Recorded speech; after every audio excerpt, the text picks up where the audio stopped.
Murray, of course, is Frank Cross in Scrooged. Indeed. Right, this is, of course, Shine 102.4 FM, and you are following the nerd. I'm Mark. I'm Saxon. James Cameron has compared the Avatar sequels to The Godfather. What? Eh? Oh, come on. Eh? What's he smoking? I tell you what. Yeah, maybe the James Cameron that was making movies 25 years ago. Yeah, maybe then. Maybe Not then. the James Cameron who's only interested in 3D now. Yeah. Okay, Had he made Terminator 3, I would describe that as a Godfather-esque trilogy. Right. What? Yeah, no, if he had made a good movie, Yeah. obviously, not the one that was made. No. Had James Cameron made Terminator 3? Yeah. Okay, fair enough. Director James Cameron would like for you to think his 3 Avatar sequels as a family akin to The Godfather. What's he on? 20th Century Fox and Cut Lightstorm the dose. Entertainment have announced that James Cameron will shoot all 3 of his upcoming Avatar sequels in New Zealand. And now, in an interview with the Associated Press, Cameron has shared some details regarding the movies. It's going to be a lot of new imagery and a lot of new environments and creatures across Pandora. We're blowing it out all over the place. Easy. At first, I thought I was going to take it onto other worlds as well, in the same solar system, but it turned out not to be necessary. I mean, Pandora, that we have imagined, will be a fantasy land that is going to occupy people for decades to come, the way I see it. Cameron also commented on the often reported fact that the second film will deal with underwater life. Do you remember this? Whenever we heard there was a sequel coming, it was going to be set underwater. There's a fair bit of it underwater. It's been inaccurately said that the second movie will take place underwater. That's not true. There are underwater scenes and surface water scenes having to do with the indigenous ocean cultures that are distributed across the 3 films. So Cameron's Godfather point is that the Avatar sequels will revolve around the family Jake Sully builds as a member of the Na'vi. Is it Na'vi? Yeah, I don't really care. Yeah, rather than focusing on a sole protagonist the way the first movie did. It's very Jake-centric. His story will be seen through his eyes. We spread it out quite a bit more as we go forward. It's really the story of his family, the family he creates on Pandora, his extended family. So think of it as a family saga, kind of like The Godfather. No, never. Yeah, Avatar 2, 3, and 4. Don't care. Right, best and worst films of the year. We've talked about that. Is it unfair, the flack that we're giving James Cameron over Avatar? No, it's not. No? No, Talk to me about Avatar. Because he's building it up to be something more than it actually is. Okay. Because at What the is end of it? the day, it was a great 3D movie. Yeah. It was a fun, immersive experience. But the trouble is, you can only have that experience once. And when you watch it again, especially if you watch it in 2D, it's a very bland, very generic, very, Dances with Wolves, very Fern Gully, sort of basic movie. Mm-hmm. And the fact that he's talking about doing 3 more movies of these, and it's going to be... He wants people to think of it like the Godfather trilogy. I mean, come on, it's a daft sci-fi movie. You're not going to get that standard of acting talent or that standard of anything from what essentially is a CGI nightmare. Yeah. No, I feel the same. Again, I, like yourself, loved it in the cinema. No interest in watching it again after that. Right, Star Wars. It's been a while since we've had Star Wars news, right? I mean, over a year ago, we were told we're getting Star Wars Episode 7. As we said, last night was 2 years to the day that we were sitting watching Episode 7. I think that's going to be a big FTN night out, is it? Yeah. Globally. No, it has to be. We'll do what they did with Doctor Who. We'll get everybody to watch it at the same time across the planet. Yeah. And we'll tweet like mad. Yeah. Oh my god, Darth Vader's back! Oh my god, look at that, lightsabers again! Yeah, oh my god, Leia's got him. Millennium Falcon! Yeah, woohoo! Yeah. All the Millennium Falcons crashed. Han Solo's not in it! Yeah, but I think we would have found that out before going to episode 7. But there hasn't been... It's kind of died off a bit, hasn't it? What, the news, excitement the whole, for? Yeah, I mean, it's kind of like, oh, we're getting Star Wars. That's it. But then again, that's all you're going to hear. But is that a good thing? Yeah. Is it? I think it is. You think so? Yeah, because the less you know, the better. Right, okay. Because the less prepared you are going in. Right. Unless, they're going to do the usual thing that J.J. Abrams does, which is, nope, complete secrecy, you're not going to hear a thing, absolutely, no. 2 weeks before the movie comes out, big trailer, which reveals everything and ruins it. Right, now, another thing that are we excited for Rebels? I'm excited for Rebels. Right. Did you watch the Clone Wars? No, not really. None of it? No. Why are you excited for Rebels then? Because I think it looks better. I think it looks like a more... I don't know. It looks like a more mature approach to it. Okay. Because with Clone Wars, I'm sure it was great, but for me as an outsider looking in, especially with the animation and all, it looked very child-friendly. Right. Whereas this one looks more family-friendly. Right. This one looks like anyone any age can join. I'm sure it's the exact same for Clone Wars. But for me, I don't know. And I like the idea it's set between 3 and 4 because that's the biggest gap as far as I'm concerned, careful now. That's where all the really important stories are, I think. The formation of the rebel of the Rebels. The Rebellion. Yeah. Right. Okay, well, Simon Kinberg, who's the executive producer of it, who's actually the producer of X-Men Days of Future Past, has been talking about Rebels, which is a pretty good thing. Now, he's been saying, what's he been saying, right? Some of the highlights. For anybody that can't watch the video, because I think it's one of these ones that's only certain locations can watch. Right, okay. But it is on fallingnerd.com if you want to check it out and see if you are in one of the right locations.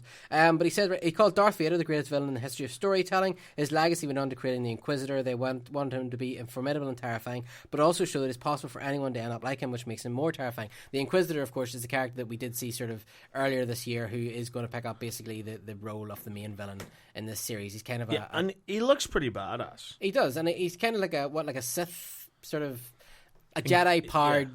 Well, he's an Inquisitor. He's an Inquisitor who basically looks like he helps Vader hunt down the last of the Jedi. Yeah. So that's the first thing. Favorite Star Wars film? Empire Strikes Back. Empire Strikes Back, without a question. Kinberg says, citing the drama between Vader and Luke as the most resonant story in the films. Favorite character? Han Solo. Yes, because he is everything that every guy ever wants to be. Indeed he is. Fair enough. Ultimately, he sees Rebels as having an important task. Rebels is going to be the first point of entry for a whole new generation of Star Wars fans, he says, and it will hopefully be a point of return for existing Star Wars fans. This is kind of what you're saying. Yes. This is where our generation want back into Star Wars. Indeed. There's Stormtroopers. There's the possibility we see the Millennium Falcon. Is that Han? Is that Leia? Are these characters we're going to know? This is what you want from Star Wars. This is what I want. Yes. Okay. Right. So the series is set between the events of Episode 3 and Episode 4, an era spanning almost 2 decades of never before explored on screen. It takes exactly. There's so much potential to mine there. Okay. It takes place in a time where the Empire is securing its grip on the galaxy and hunting down the last of the Jedi Knights as a fledgling rebellion against the Empire is taking shape. It sounds exciting just when you think of that. It really they're hunting does. down the Jedi, the rebellion's forming. It's exciting. Yeah. That's the sort of thing you want to see from Star Wars. And it takes a lot of work. It takes a lot of trying and a lot of failing in order to get even to where they were at A New Hope. Okay. Where you did feel that the rebellion was seriously ragtag. And, obviously that was their big win, taking out the first Death Star. So obviously when you see Empire Strikes Back, the rebellion's got bigger. Yeah. And by the time you've got Return of the Jedi, a woman has joined the rebellion. You know what I mean? So, it's... It'd be great to see the formation of the rebellion and just how ragtag it would be between Episode 3 and 4, and how many failures they would have. Okay, right. So that's the big Star Wars news this week. This Kimber has been talking about Rebels, which of course we're really excited for. When are we going to see Rebels? Do we have a note on this? Next fall, is it? Yeah, fall 2014. 1 hour special will be telecast on the Disney Channel and followed by a series on Disney XD. Channels all around the world. Right. Okay, now, a big story that we had a couple of weeks ago was the death of Brian Griffin, yeah. Okay. A shocking bit of animation. Yes, it was. Yeah. We did play the audio. We talked about it in some length. Now, we've got a new piece of audio, and we'll talk about how we feel about this just after this.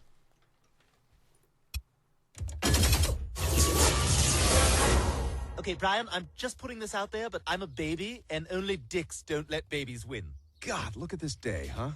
Usually I'd be sitting inside writing, you'd be working on one of your machines, but here we are enjoying it. Yes, it is a nice change of pace. Oh, wait, I gotta go grab my knee pads. I was using them for this other thing. Anyway, I'll be right back. Brian,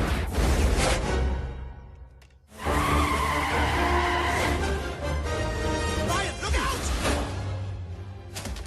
What the hell? You're alive, my friend! What? Of course I'm alive. What the hell's going on here? Brian, that car killed you. And when it did, a little part of me died as well. I couldn't live without you. So I came back from the future to save your life. Well, wait a minute. What are you talking about? I saw you destroy your time machine. Yes, but luckily I ran into another me from the past, so I stole his return pad and came back here. Oh, that reminds me, I've got to send this back where it came from.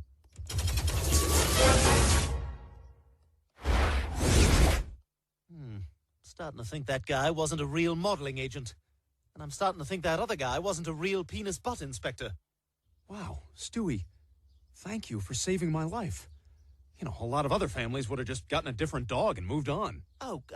We could never do something like that, Brian. Stewie, what's happening to you?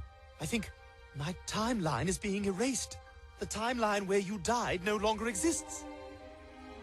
Merry Christmas, Brian. Hey, who are you talking to out here? A pretty awesome guy. Oh, pretty awesome guy. Why don't you marry him, huh? All right, game on! Ah! Stu S.A. Stu S.A. Stu S.A.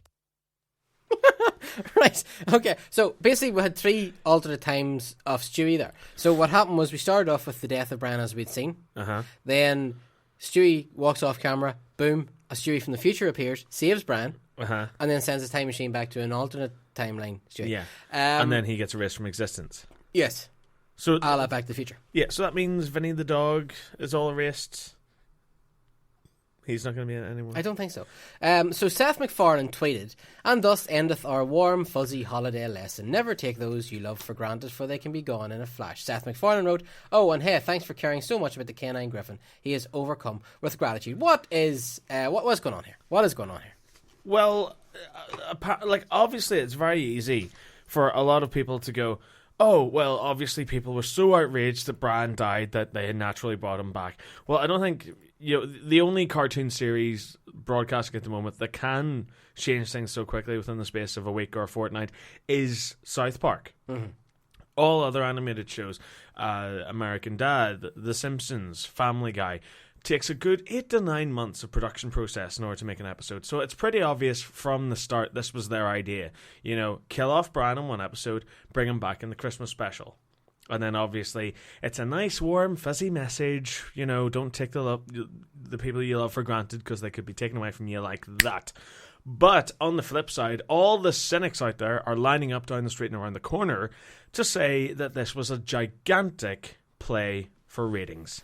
Yes. What do you think? Even my wife has been quite cynical about this. She said, that this is obviously a play for just, attention. Whereas the boys in work said all they seemed to have done was got more YouTube hits out of it because people were just YouTubing the death. Yeah, I kind of get that feeling. I like what he says there. I like, this whole idea that you shouldn't never take loved ones for granted. Right? Yeah, but even you know what? characters. I don't think that's what was happening there. Yeah, do you know what? It's a nice idea, and I'd like to believe that. I would like to believe the positive Christmassy message. Yeah. But, yeah, of course. Do you know what? At the end of the day, can't it be both?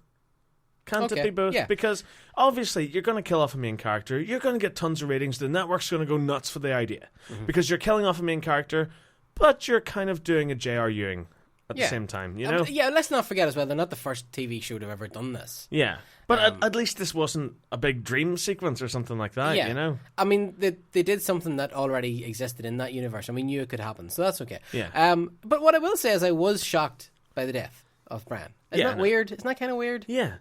So that did shock me. Because, I mean, you watch TV shows like The Walking Dead and stuff, and obviously anybody's up for the chop, Yeah. But then you watch, Herschel, they killed him.